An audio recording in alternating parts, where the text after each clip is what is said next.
Hello student, আজকে আলোচনা করতে চলেছি শতকরা সংযুতি পার্সেন্টেজ কম্পোজিশন।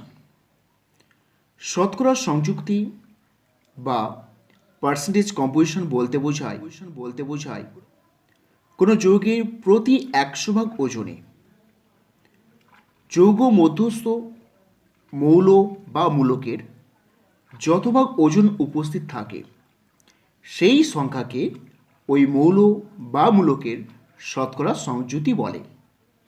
তাহলে একটা যৌগের মধ্যে মৌল থাকতে পারে, মূলক থাকতে পারে, তাহলে ওই যৌগের মধ্যে মৌল বা মূলক শতকরা কত ভাগ রয়েছে সেই সংখ্যাকে আমরা বলবো শতকরা সংযুতি।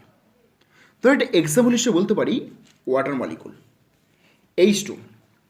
H2 water molecule, that is H2। এই ওয়াটার মলিকুলের মধ্যে হাইড্রোজেন ও অক্সিজেন অ্যাটম রয়েছে, অর্থাৎ দুটি মৌল, একটি হাইড্রোজেন একটি অক্সিজেন। তাহলে হাইড্রোজেন এবং অক্সিজেনের শতকরার সংযুক্তি বের করতে হবে। এই শতকরার সংযুক্তি কী করে বের করব? তাহলে আমাদের ডেফিনেশন অনুসারে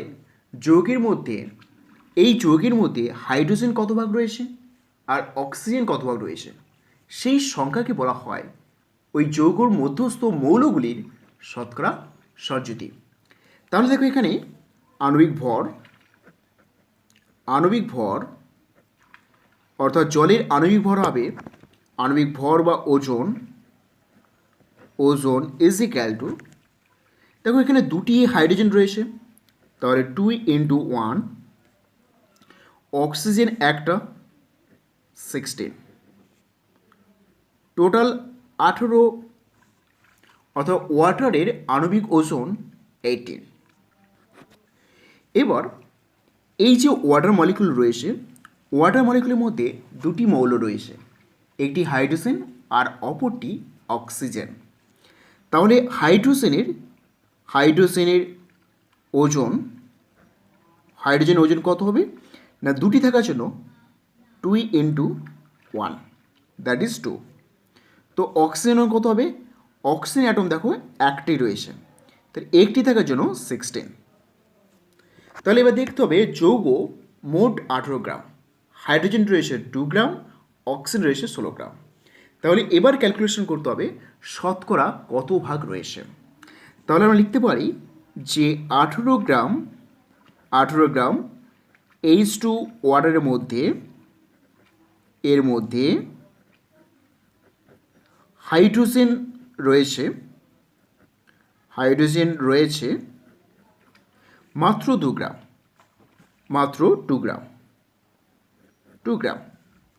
তাহলে 1 গ্রামে কত থাকবে? 2/18। তাহলে শতকরা অর্থাৎ 100 গ্রামের মধ্যে কত থাকবে? তো 2/18 × 100। তো এবার এটাকে ক্যালকুলেশন করতে হবে। যদি আমরা ক্যালকুলেশন করি তাহলে হাইড্রোজেনের পরিমাণটা দাঁড়াবে 11.1, অর্থাৎ পার্সেন্টেজ অফ হাইড্রোজেন দাঁড়ালো 11.1%। একই রকমভাবে অক্সিজেনটা বের করতে পারি যে 18 গ্রাম ওয়াটার মধ্যে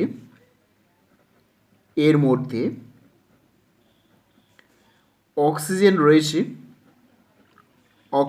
রয়েছে মাত্র 16 গ্রাম। তাহলে 1 গ্রামের মধ্যে কত থাকবে? 16/18। 100 মধ্যে কত থাকবে? 100 মধ্যে থাকবে 16/18 × 100।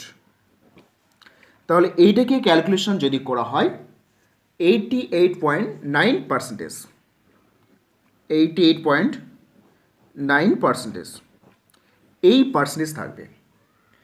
যদি কোনো যৌগের মধ্যে দুটি মৌল থাকে তাহলে কিন্তু আমরা এইভাবেও ক্যালকুলেশন করতে পারি, অর্থাৎ এইটাকে ক্যালকুলেট না করেও আমরা লিখতে পারতাম যে percentage of oxygen is equal to 100 - 11.1, এইটাও করতে পারতাম, ইজ ইকুয়াল টু 88.9% আসতো। যখন দুটি মৌল থাকবে একটা যৌগের মধ্যে, একটি মৌলের শতকরা সংযুতি নির্ণয় করা হয়ে গেলে পরের মৌলটির শতকরা সংযুক্তি হবে 100 মাইনাস ওইটা। তো এইভাবে কিন্তু শতকরা সংযুক্তি আমরা ক্যালকুলেট করতে পারি। আমরা পরে এক্সাম্পলটা হিসাবে দিতে পারি CH4। Number two CH4। এই যে CH4 অর্থাৎ মিথেন কম্পাউন্ড, মিথেনের মধ্যে কার্বন এবং হাইড্রোজেন রয়েছে। তাহলে আমরা এখানে ক্যালকুলেট করব কার্বন কত পার্সেন্টেজ রয়েছে আর হাইড্রোজেন কত পার্সেন্টেজ রয়েছে। তাহলে দেখো এখানে CH4 মিথেন মলিকুল রয়েছে, তাহলে আণবিক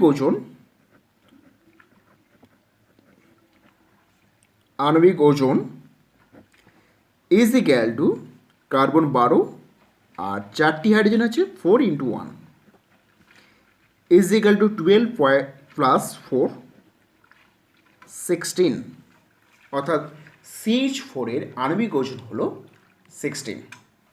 এই CH4 এর মধ্যে কার্বন এবং হাইড্রোজেন রয়েছে, তাহলে CH4 এর মধ্যে কার্বন এবং হাইড্রোজেন রয়েছে, তাহলে কার্বনের ওজন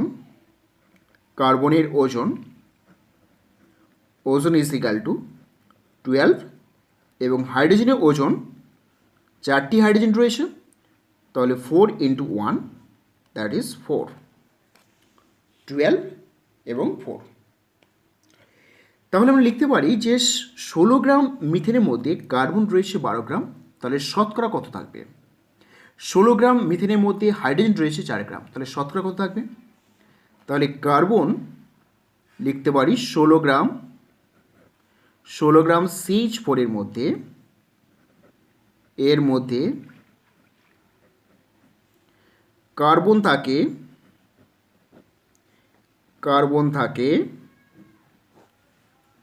12 গ্রাম, তাহলে 1 গ্রামের মধ্যে কত থাকবে? 12/16, তাহলে 100-এর মধ্যে কত থাকবে? 12/16 × 100। তাহলে এটাকে ক্যালকুলেশন করলে 3 4 25 আসবে 75। তাহলে এখানে কার্বনের পার্সেন্টেজ 75%। এবার দেখা যাক হাইড্রোজেন কত থাকে। 16 গ্রাম 16 গ্রাম CH4 এর মধ্যে হাইড্রোজেন রয়েছে মাত্র 4 গ্রাম, তাহলে শতকরা কত থাকবে? শতকরা হচ্ছে 100-র মধ্যে কত থাকবে?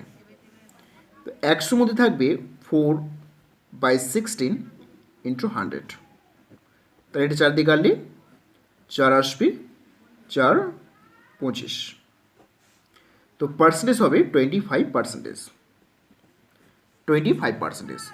তাহলে CH4 এর মধ্যে percentage of carbon is equal to 75%, percentage of hydrogen is equal to 25%, total 100%। তো এইভাবে আমরা কম্পোজিশন অফ পার্সেন্টেজ বা পার্সেন্টেজ কম্পোজিশন ক্যালকুলেট করতে পারি। তাহলে পার্সেন্টেজ কম্পোজিশন ক্যালকুলেট করার স্টেপ 1টা কি, অর্থাৎ কীভাবে ক্যালকুলেশন করব? স্টেপ 1, প্রথমে যৌগের আণবিক সংকেত থেকে আণবিক ওজন ক্যালকুলেট করো, যেমনটি আমরা ক্যালকুলেশন করলাম, আণবিক সংকেত থেকে আণবিক ওজন ক্যালকুলেট করলাম। তাহলে ক্যালকুলেট করি। প্রথম স্টেপ বলা হয়েছে যৌগের আণবিক সংকেত থেকে, এটা আণবিক সংকেত, এখান থেকে আণবিক ওজনটা নির্ণয় করতে হবে বা গণনা করতে হবে। তাহলে আণবিক ওজনটা গণনা করি স্টেপ 1। তাহলে লিখতে পারি আণবিক ওজন ইজ ইকুয়াল টু, এখানে আয়রন রয়েছে, প্রতিটা আয়রন 56 করে, আর অক্সিজেন রয়েছে 3 × প্রতিটা অক্সিজেন 16 করে। তাহলে এখানে ক্যালকুলেট করলে মানটা আসবে 160, এখানে 160 আসবে। তাহলে প্রথম স্টেপ হচ্ছে যৌগের আণবিক সংকেত থেকে আণবিক ওজনটা গণনা করা। দ্বিতীয় step, step number 2। Step number 2, এরপর প্রতিটা যৌগের প্রতিটা অণুতে উপস্থিত মৌল বা মূলকের ওজন পৃথক পৃথকভাবে গণনা করতে হবে। যৌগের মধ্যে যে মৌলটি রয়েছে বা মূলকটি রয়েছে তাদের ওজন ক্যালকুলেট করতে হবে। তাহলে দেখো এখানে স্টেপ 2, দ্বিতীয় স্টেপে কি করতে হবে।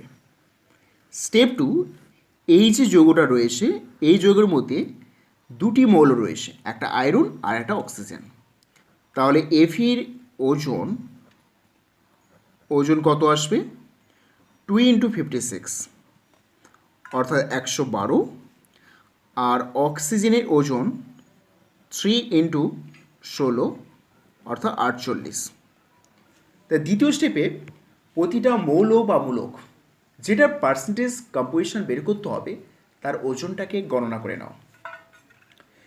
এরপর তৃতীয় স্টেপ, শেষে যৌগে উপস্থিত মৌল বা মূলকের শতকরা সংযুক্তি বা শতকরা পরিমাণটা বের করো। শতকরা পরিমাণ কিভাবে বের করবে? ঠিক এইভাবে, অর্থাৎ স্টেপ 3, শতকরা মানটা বের করতে হবে। শতকরা মান কী করে বের করব? তাহলে আয়রনটা বের করতে হলে দেখো 160 গ্রাম Fe2O3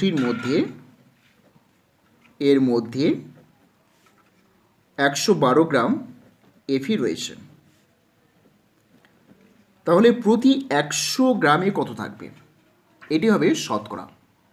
তাহলে 100 গ্রামে কত থাকবে? 112/160 × 100, তাহলে প্রায় আসবে 70%। তাহলে আয়রন হবে 70%। তাহলে বাকিটা অক্সিজেন পার্সেন্টেজ হবে। অক্সিজেন হবে 100 - 70, দ্যাট ইজ 30%। তাহলে অক্সিজেনের শতকরা মান হচ্ছে 30%। অথবা অথবা অথবা এটাও করা যেতে পারে যে 160 গ্রাম Fe2O3 মধ্যে এই 48, দেখো 48 অক্সিজেন 48 ছিল, 48 গ্রাম অক্সিজেন রয়েছে। তাহলে 100 গ্রামের মধ্যে কত থাকবে? আমরা কি লিখব? 48/160 × 100। এইটা ক্যালকুলেট করলে 30%। যখন কোনো যৌগের মধ্যে দুটি মৌল থাকবে তখন একটি মৌলের শতকরা মানটা বের করার পর অপর মৌলের শতকরা আসবে 100 - ওইটা।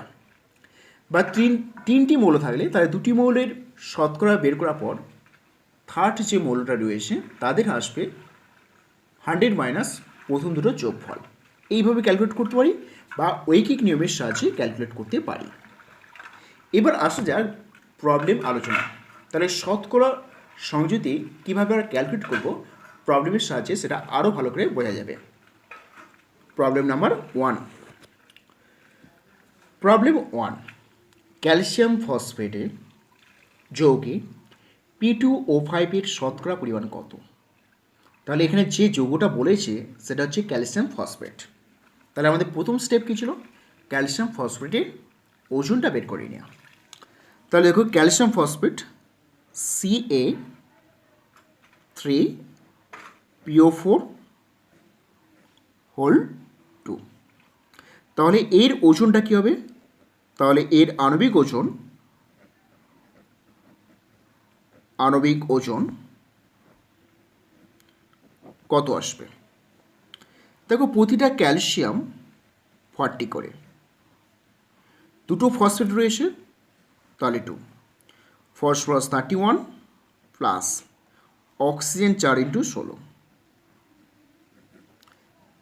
16, তাহলে এখানে ওজন আসবে 310 অর্থাৎ 310 গ্রাম। এবার প্রশ্নপত্রে বলা হয়েছে এই যৌগের মধ্যে P2O5 এই যে মূলকটা রয়েছে P2O5 এর শতকরা পরিমাণ কত? তাহলে P2O5 এর শতকরা পরিমাণটা কত, এখানে সেটা ক্যালকুলেট করতে হবে। তাহলে যে মূলকটা বলেছে তার ওজনটা বের করে নিই। তাহলে এর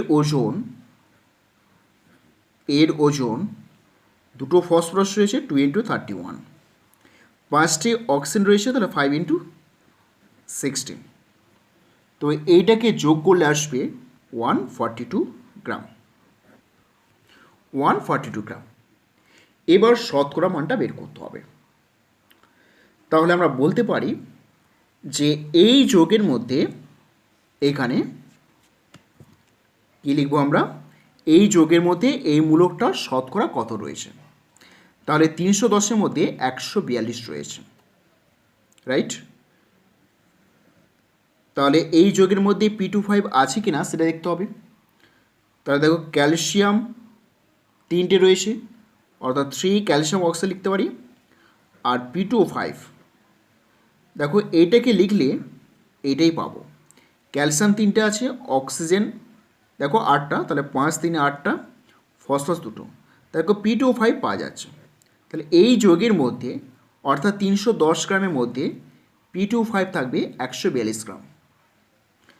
তাহলে লিখতে পারি 310 গ্রাম ক্যালসিয়াম ফসফেট এর মধ্যে P2O5 রয়েছে 142 গ্রাম। তাহলে প্রতি 100 গ্রাম মধ্যে কত থাকবে, 142 310 × 100, এটাকে ক্যালকুলেশন করলে দাঁড়াবে 45.8। তাহলে percentage of P2O5 is equal to 45.8। 45.8% P2O5 রয়েছে। দ্বিতীয় প্রবলেম নাম্বার 2, 1 গ্রাম ফসফরাসের দহনে 1.77 গ্রাম অক্সাইড উৎপন্ন হয়। তাহলে ফসফরাস ও অক্সিজেন শতকরা পরিমাণ কত। এখানে ফসফরাস এবং অক্সিজেন শতকরা পরিমাণ বের করতে হবে। তাহলে আমাকে লিখতে হবে যে 1 গ্রাম ফসফরাস নিলাম, ফসফরাস ছিল 1 গ্রাম, এবং ফসফরাসকে অক্সিজেন সাহায্যে দহন করেছে। দহন করতে অক্সাইড তৈরি হয়েছে, অক্সাইড। এখানে অক্সাইড বলতে অক্সিজেন আর প্লাস ফসফরাস রয়েছে। অক্সাইড মিনস হচ্ছে ফসফরাসের অক্সাইড, এখানে অক্সিজেন আর হচ্ছে ফসফরাস রয়েছে। এই অক্সাইড কত উৎপন্ন হয়েছে, প্রশ্নপত্রে বলা হয়েছে 1.77 গ্রাম। তো 1 গ্রাম ফসফরাস নিয়ে অক্সিজেনের সঙ্গে রিয়াকশন করতে বা দহন করতে অক্সাইড উৎপন্ন হয়েছে 1.77 গ্রাম। তো অক্সাইড মানে অক্সিজেন আর ফসফরাস, অর্থাৎ ফসফরাসের অক্সাইড। তাহলে এবার ক্যালকুলেট করতে হবে ওই ফসফরাস অক্সাইডের মধ্যে ফসফরাস কত রয়েছে আর অক্সিজেন কত পার্সেন্টেজ রয়েছে। তাহলে এই অক্সাইডের মধ্যে 1.77 গ্রাম রয়েছে অক্সিজেন এবং ফসফরাস, কিন্তু ফসফরাস 1 গ্রাম, তাহলে অক্সিজেন কত থাকবে। তো অক্সিজেন রয়েছে, অক্সিজেন সমান 1.77 - 1 গ্রাম। তাহলে ক্যালকুলেট করলে আসবে 0.77 গ্রাম, 0.77 গ্রাম, 0.77 গ্রাম, 0.77 গ্রাম, এটা বিয়োগ করলে আসবে। তাহলে 1.77 গ্রাম অক্সাইডের মধ্যে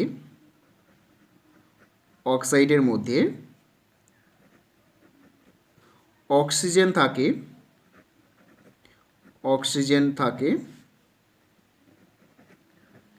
0.77 গ্রাম। তাহলে 100-এর মধ্যে কত থাকবে, 100-এর মধ্যে কত থাকবে 0.77 upon 1.77 into 100। তাহলে এখানে ক্যালকুলেশন করলে কত আসবে? ক্যালকুলেশন করলে শতকরা মানটা আসবে 43.51%। 43.51%।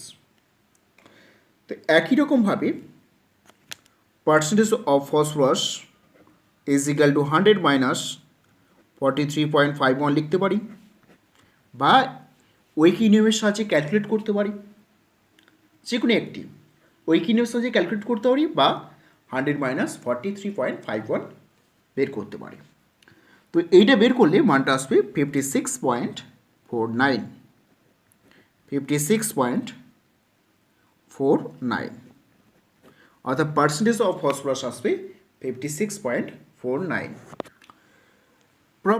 প্রবলেম 3 রয়েছে Mg2, P2 ও 7 যৌগে MgO এর শতকরা পরিমাণ কত? তাহলে যে যৌগটি দেওয়া হয়েছে সেটি হলো Mg2, P2 ও 7। এই যৌগে ম্যাগনেসিয়াম অক্সাইডের শতকরা পরিমাণ কত? এইটা এখানে ক্যালকুলেট করতে হবে। তাহলে প্রথমে Mg2 ফার্স্ট কী করতে হবে?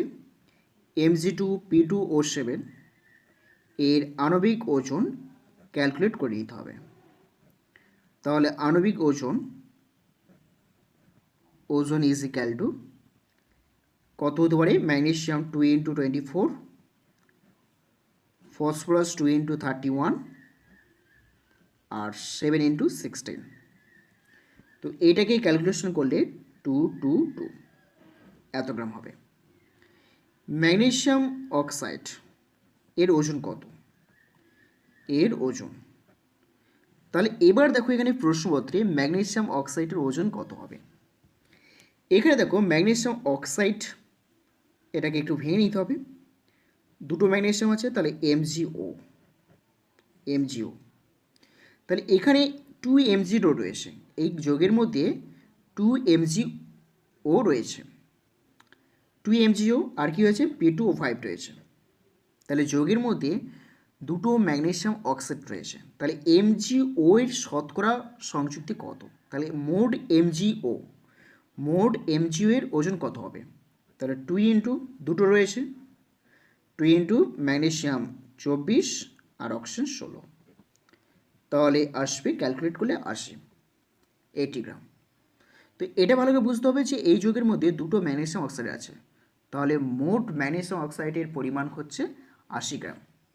তাহলে এবার ক্যালকুলেট করতে হবে যে 220 গ্রামের মধ্যে 222 গ্রামের মধ্যে 222 গ্রামের মধ্যে Mg2, P2 ও 7 এর মধ্যে ম্যাগনেসিয়াম অক্সাইড রয়েছে বা আছে 80 গ্রাম। তাহলে 100-এর মধ্যে কত রয়েছে? 80 × 100 আপন 222। তো ক্যালকুলেশন করলে আসবে এটা 36.08। তো এইভাবেই ক্যালকুলেশন করতে হবে, অর্থাৎ যে সমস্ত যৌগের মধ্যে, তাহলে এখানে দেখো এখানে একটু ভালো করে বুঝতে হবে যে এই যৌগের মধ্যে দুটো ম্যাগনেসিয়াম অক্সাইড ছিল, সেই জন্য আমরা মোট ওজন হবে 40 × 2 অর্থাৎ 80। তো এবার মোট ওজন বের করে 100 মধ্যে কত রয়েছে, তাহলে percentage of magnesium oxide is equal to 36.08%. Thank you for watching this video.